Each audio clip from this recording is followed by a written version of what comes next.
ये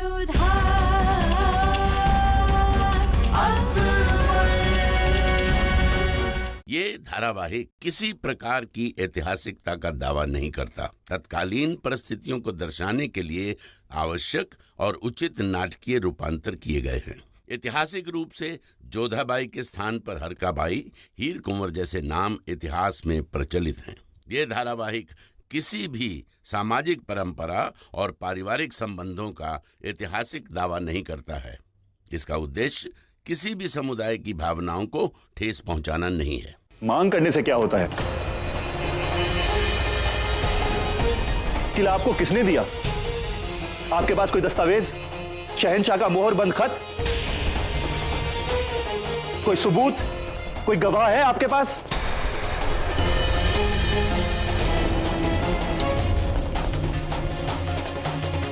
शुक्र कीजिए कि ये मौका जोधा बेगम की बहन की शादी का है, वरना आपकी इस गुस्ताखी का माकूल जवाब दिया जाता। हम भी उसी अवसर का ही मान रख रहे हैं। नहीं तो यहां पर ना आपके सैनिकों की कमी है और ना ही राजवंशियों की तलवारें यहां भी निकल सकती हैं। किंतु हम युद्ध की बात नहीं छेड़ना चाहते। यहां बात हो रही है परंपरा की, वचन की। परंपरा ये कि विवाह के समय कन्या पक्ष से वर पक्ष को उसकी मनचाही भेंट मिलती है,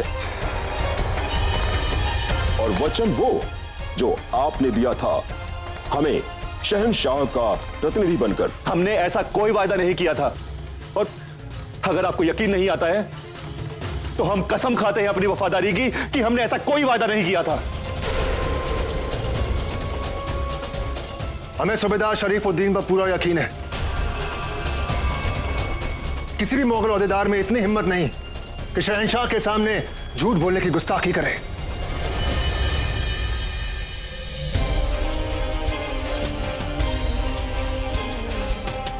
प्रताप,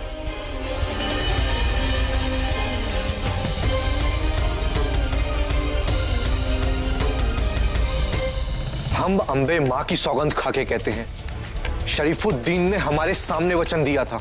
सुना आपने शहंशाह, कोई भी राजवंशी अंबे मां की झूठी सौगंध नहीं खा सकता।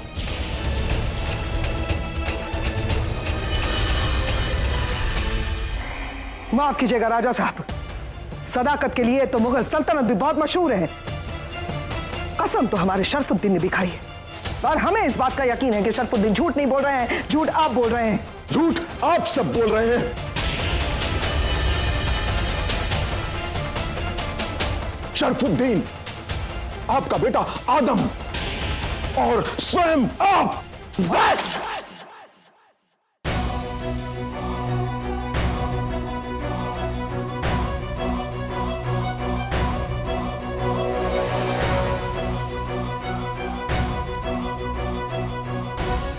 अब एक लफ्ज और नहीं।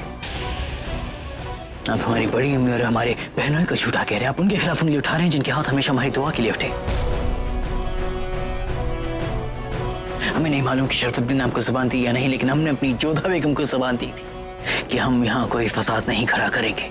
इसलिए हमें उकसाइए मत, क्योंकि हम जंग से पहले न दुश्मनों की गिनती करते हैं, न ही जंग के बाद हम लाशों की।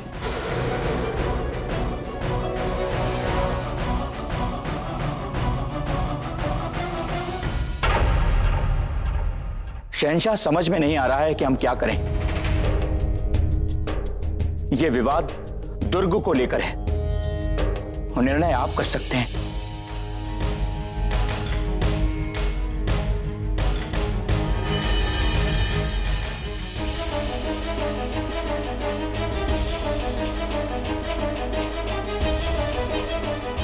हमने अपना फैसला कर लिया है कि हम रतनपुर का किला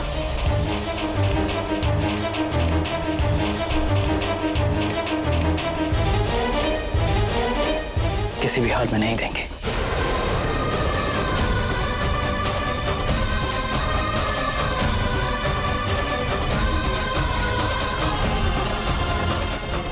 रही बात सुकन्या की शादी की,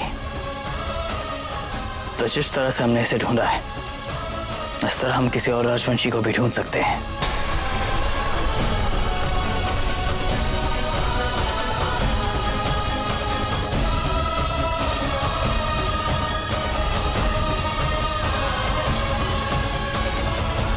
शहंशाह,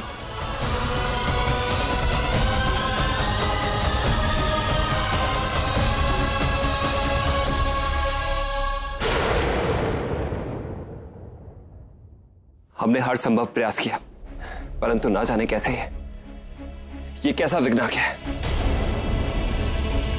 हम सभी लोग इस बात से भयभीत थे कि कहीं कुंवर प्रताप और शहंशाह के बीच अनबन ना हो जाए, लेकिन यहां तो अंत समय में समधी शाह की ओर से ही संकट आ गया। क्या करें क्या ना करें मासा। समधी शाह ने शपथ लेकर कहा है कि उन्हें दुर्ग देने का वचन दिया गया था, और शहंशाह कहते हैं कि उन्हें इस विषय में कुछ भी ज्ञात नहीं। दोनों की बातें सही हो सकती हैं बापू साहब। हम ये नहीं कह रहे कि कुंवर वाजेंद्र जी के पिताजी ने झूठ बोला है, परंतु शहंशाह ने स्वयं कोई वचन नहीं दिया, ये बात सत्य है। परंतु वचन शहंशाह के पक्ष से तो आया है ना जोधा। शरीफुद्दीन शहंशाह का बहनोई है, और फिर ये विवाह भी तो शहंशाह ने ही पक्का किया था। यही तो हम कह रहे हैं भाई साहब। शहंशाह पूरे मन से चाहते थे कि सुकन्या का विवाह हो जाए, इसलिए तो उन्होंने स्वयं आगे बढ़कर धवलगढ़ में चर्चा प्रारंभ की थी और प्रसन्नता से अपने पूरे परिवार के साथ विवाह में सम्मिलित हुए और कई सारे अनमोल भेंट भी दिए। यहाँ तक कि जब उन्हीं के हाथी को मदमस्त कर उन पे आक्रमण करवाया गया, तब भी वो शांत रहे, क्योंकि वो चाहते थे कि सुकन्या का विवाह ठीक से हो जाए। समधी शाह क्यों नहीं समझ रहे हैं, जिस दुर्ग पर शहंशाह का अधिकार है उसे समधी शाह आमेर की संपत्ति कैसे समझ सकते हैं? हम नहीं जानते कि कौन झूठ कह रहा है, कौन सच है, कौन अन्याय कर रहा है और कौन न्याय। पर दुविधा विकट है। एक तरफ हमारी एक बेटी का होने वाला ससुराल है, तो दूसरी तरफ हमारी दूसरी बेटी का। कुछ समझ में नहीं आता क्या करें हम, कौन सा मार्ग चुने हम। कोई ना कोई मार्ग तो निकालना होगा ना भारवल। क्या मार्ग निकाले मासा? समधी जी अपनी बात पर अड़े हैं कि उन्हें अगर दुर्ग नहीं मिला तो बारात का लौटना निश्चित है। पहले राजवंशी हमें कलंकित समझते, और अगर ऐसे में सुकन्या की बारात लौट गई तो बहुत बड़ा अनर्थ हो जाएगा। तो अब शहंशाह से क्या अपेक्षा रखती हैं दादी साहब? शरीफुद्दीन और संबंधी जी के बीच में जो समझ का फेर हुआ है, उसका भुगतान शहंशाह करे। जो वस्तु उनकी प्रिय है, जिस पर उनका अधिकार है, वो केवल समधी शाह के हट के लिए उन्हें दे दे। ये कहाँ की परंपरा है? कन्या से अधिक कन्यादान में क्या वस्तु मिल रही है, इसकी समधी शाह को अधिक चिंता है। जैसे विवाह नहीं कोई सौदा हो। बापू साहब, उनसे कह दीजिए यदि उन्हें किला चाहिए तो युद्ध कीजिए और उसे जीतिए।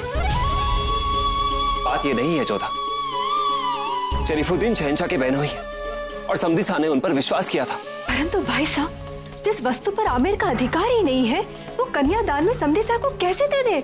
बात अब अधिकार की नहीं रही जोधा, बात अब वचन की है। एक राजवंशी के सम्मान उसके हट की है। उन्हें ऐसा लग रहा है कि उनके साथ छल हुआ है।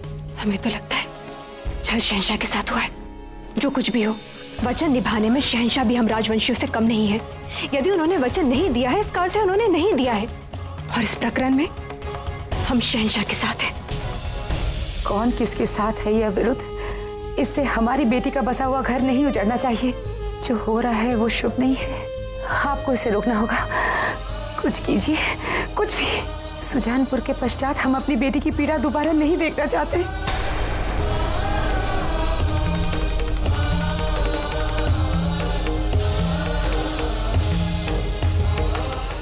यदि किसी को सबसे अधिक पीड़ा होगी तो वो सुकन्या को। अपमान होगा एक राजवंशी कन्या का, और वो हम सह नहीं पाएंगे। हम राजवंशी अपनी बहु बेटियों के मान के लिए अपने प्राण तक दे देते हैं, उन्हें यूं सामने रखकर क्रय विक्रय का खेल नहीं खेलते। ये जो हो रहा है ये विवाह नहीं, व्यापार है। ये राजवंशी धर्म के विरुद्ध है। इसमें हम आपका साथ नहीं देंगे। हम आपका सम्मान करते हैं कुंवर प्रताप, आपका कथन सत्य है, किंतु ये भी सत्य है कि वो दुर्ग हमें देने का वचन दिया गया। दुर्ग दुर्ग दुर्ग, यदि दुर्ग चाहिए तो एक सच्चे राजवंशी की भांति युद्ध करें, जी लीजिए उनसे। जो व्यापारियों के जैसे मोल भाव क्या करते? कुंवर वजेंद्र, आप हमारे मित्र हैं, इसलिए हम आपको समझा रहे हैं। ये सब सही नहीं है। आप बिल्कुल ठीक कह रहे हैं कुंवर प्रताप। हमने भी सदैव आपको अपना मित्र ही समझा है और आपकी दी हुई सीख का आदर किया है, किंतु इस विषय। तुम शांत रहो कुंवर वजेंद्र। तुम अभी भी छोटे हो और अनुभवहीन हो। कुंवर प्रताप, हम राजवंशी मान के लिए ही हट कर रहे हैं। ये अब हमारी प्रतिष्ठा का प्रश्न बन चुका है। हमें वचन देकर वो पलट गए हैं। ऐसी परिस्थिति में आपको हमारा साथ देना चाहिए। साथ? वो भी इस विषय पर?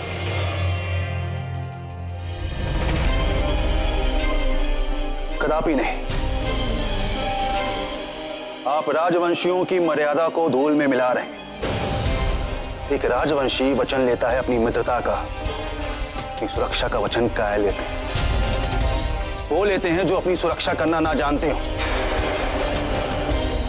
आप एक राजवंश में जन्मे हैं, तलवार चलाना जानते हैं आप। द्वंद्व कीजिए। कन्याधन दान है जिसे सिर झुकाकर ग्रहण किया जाता है, हट करके उसे मांगा नहीं जाता। वीर भोग्या वसुंधरा, धरा उसकी जो उस पर शासन कर सके, दुर्ग उसका जो उसे लड़कर जीत सके। यदि दुर्ग चाहिए उसके लिए युद्ध करना हो तो प्रताप प्रस्तुत है, किंतु इन व्यापारियों के तोल का साधक बनना वो हमें स्वीकार नहीं।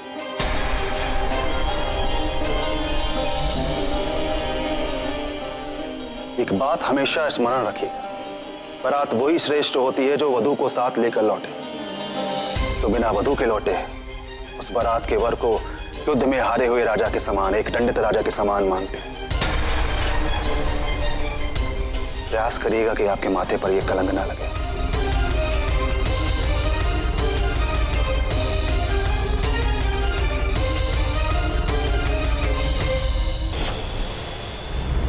जलाल, ये शरबत पीजिए, आपका दिमाग ठंडा हो जाएगा। कैसा कोई शरबत है बड़ी अम्मी जिसे पीने से हमारे अंदर खौलता हुआ खून ठंडा हो जाए? अगर हम चाहते तो चुटकी भर में धवलकर छीन सकते थे, लेकिन हमने ऐसा नहीं किया। हमने वजिंदर और उसके वालिद को अपनी सरपरस्ती दी, हिफाजत का वादा किया। सुकन्या जैसी एक नेक लड़की से उसके साथ रिश्ता तय करवाया, अपना रिश्तेदार बनने की इज्जत बख्शी, और उसके बावजूद उन्होंने हमारी ये तौहीन की, और वो भी किले की खातिर। माफ कीजिएगा जलाल, कुछ दिन पहले आप ही ने हमसे कहा था कि आप उनके दिलों पर हुकूमत करना चाहते हैं, लेकिन जलाल, जिनके दिलों में खुदगर्जी छिपी होती है उनके दिलों पर हुकूमत नहीं की जाती। वहां सिर्फ ताकत से बात बनती है। इतनी कमजोरी है आप में, लेकिन उसके बावजूद आप सुकन्या के निकाह में शरीक होने आए। 2 बार आप पर जानलेवा हमला हुआ है, लेकिन फिर भी हम चुप रहे, क्योंकि आपकी दिली ख्वाहिश थी इस निकाह में शरीक होना। लेकिन अब जलाल माफ कीजिए, हम चुप नहीं रहे।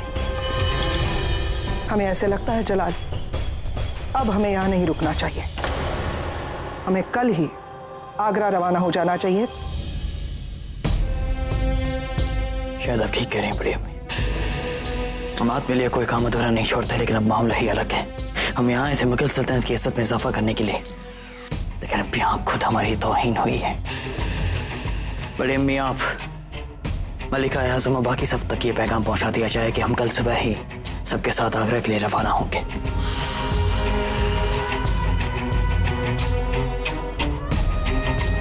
शुक्र है अब आमिर से पीछा छूटेगा। आप कहां जा रहे हैं प्रताप? हमें बहुत दुख है कि जो भी हुआ एक राजवंशी बहन के विवाह में हुआ, और अब जो होगा वो विवाह नहीं, व्यापार होगा, मोल भाव होगा,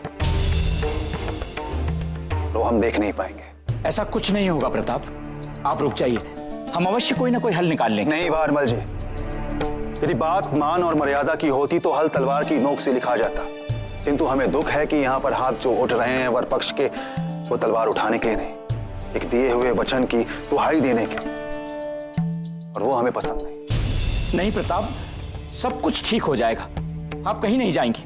वैसे भी हमने आपको विधिवत विदा नहीं किया है। विदा होने तक हम यहाँ पर रुक गए तो कई कायर संसार से विदा हो जाएंगे भारमल जी, किंतु नहीं, हमने आपको वचन दिया है, हम यहाँ पर संबंध निभाने आए, तलवार उठाने में आज्ञा दीजिए।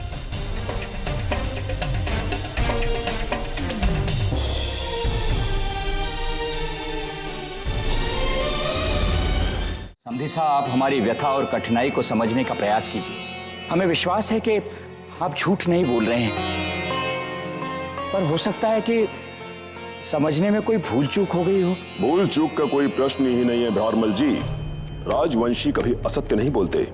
अकारण ही सबके सामने अपनी प्रतिष्ठा भंग करवाना भला कौन चाहेगा। मान और प्रतिष्ठा का प्रश्न तो हमारे लिए खड़ा हो गया है समधी साहब। सुकन्या की बारात अगर लौट गई तो राजा जी, हम आपकी बात से धवलगढ़ के राजा हम हैं। ये निर्णय हमारा ही होगा भारमल जी। दुर्ग नहीं तो यह संबंध नहीं। ठीक है, आप हमें थोड़ा समय दें ताकि हम शहंशाह से विचार विमर्श कर सकें, उन्हें मना सकें। यदि हम आपको समय दे भी दें तो क्या आप हमें ये वचन देते हैं कि रतनपुर का दुर्ग हमें मिलेगा?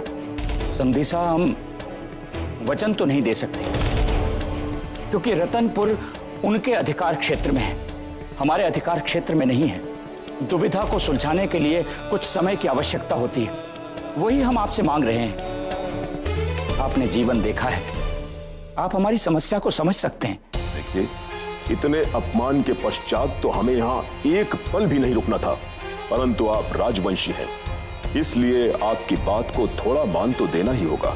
हम आपको थोड़ा समय देते हैं, किंतु स्मरण रहे कि आपके पास अधिक समय नहीं है। बहुत बहुत धन्यवाद।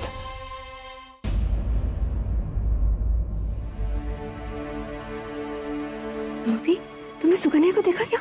वो अपने कक्ष में नहीं है। और तुम कहाँ थी इतनी देर से? सुकन्या मासा के पास है और हम आपके लिए आवश्यक पत्र लेकर आए। ये संदेश किसने भेजा हमें? वो जब हम यहाँ आ रहे थे ना, तो देविका दासी के पति ने दिया। क्या लिखा है इसमें?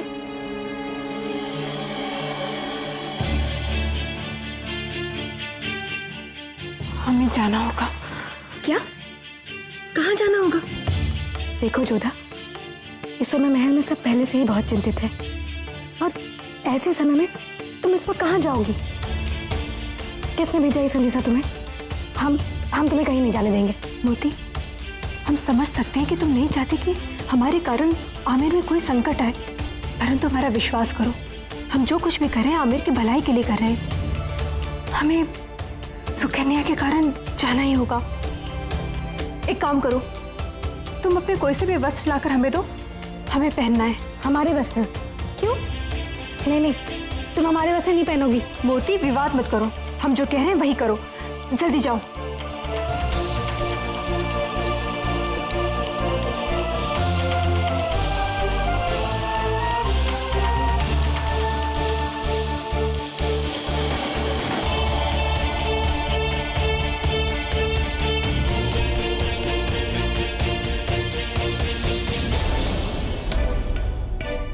क्षमा कीजिए, आने में थोड़ा विलंब हुआ, वो बापूसा से छिपकर आना पड़ा।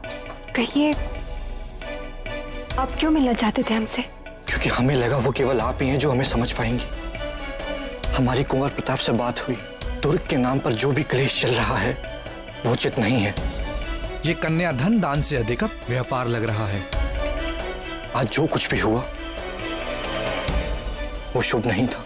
तो आप अपने बापूसा से बात क्यों नहीं करते हैं? आप समझ सकते हैं जोधा जी, हमारे संस्कार हमें अपने माता पिता के समक्ष बोलने की अनुमति नहीं देते, परंतु हम सुकन्या से विवाह करना चाहते हैं। हमारे पिताश्री जिस बात पर अड़े हुए हैं वो उनका हट नहीं है, बल्कि आत्मसम्मान है। शरीफुद्दीन स्वयं चलकर हमारे पास आए थे और उन्होंने ही कहा था कि विवाह के उपलक्ष्य में ये दुर्ग हमें भेंट में दिया जाएगा। अब यदि बापू साहब इस किले के बिना विवाह स्वीकार करते हैं तो हम सबके समक्ष झूठे साबित होंगे। और आप तो जानती हैं जोधा जी, राजवंशियों के लिए मान और वचन की कितनी प्रतिष्ठा है। हमें ऐसा प्रतीत होता है कि मुगल हमारे साथ कोई खेल खेल रहे हैं, और हमसे अधिक आपके परिवार के साथ। हमें ज्ञात है हमारे पिताश्री की हट आपको लालच लग रही है।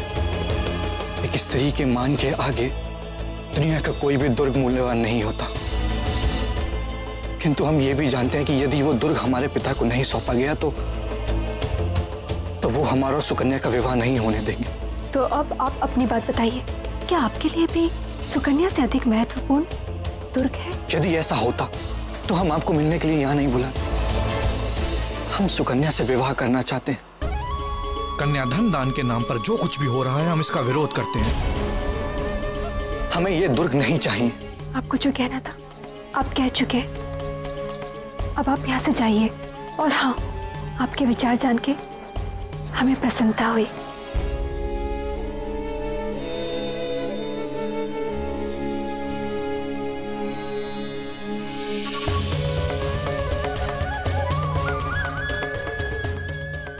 जोधा, जोधा, क्या हुआ? तुम इतनी चिंतित क्यों हो?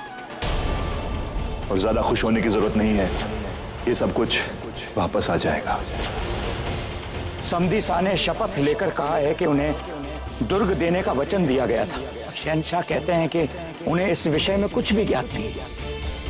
शरीफुद्दीन स्वयं चलकर हमारे पास आए थे और उन्होंने ही कहा था कि विवाह के उपलक्ष्य में ये दुर्ग हमें भेंट में दिया जाएगा। क्या हुआ? ऐसी क्या बात हुई? अच्छा, बाद में बता दीजिएगा, अभी शीघ्रता करिए। कहीं किसी ने आपको हमारे वस्त्रों में देख लिया तो क्या उत्तर देंगे? नहीं मोती, अभी वस्त्र बदलने का समय नहीं आया है। हम समझे नहीं। बस यूं समझ लो कि हम जान गए कि इस कुचेष्टा के पीछे किसका हाथ है। बस एक बार अपने संदेह की पुष्टि करने के लिए हमें शरीफुद्दीन के पास जाना होगा। नहीं जोधा, ये सुरक्षित नहीं। हमें इस चुनौती का सामना करना ही होगा और हमारे पास केवल आज का दिन है। यदि आज हम इसका हल नहीं निकाल पाए तो हो सकता है कि कल तक बारात लौट जाए। एक बार सत्य की पुष्टि हो जाए तो शहंशाह को हमें समझाना आसान होगा। तुम यहीं रुको।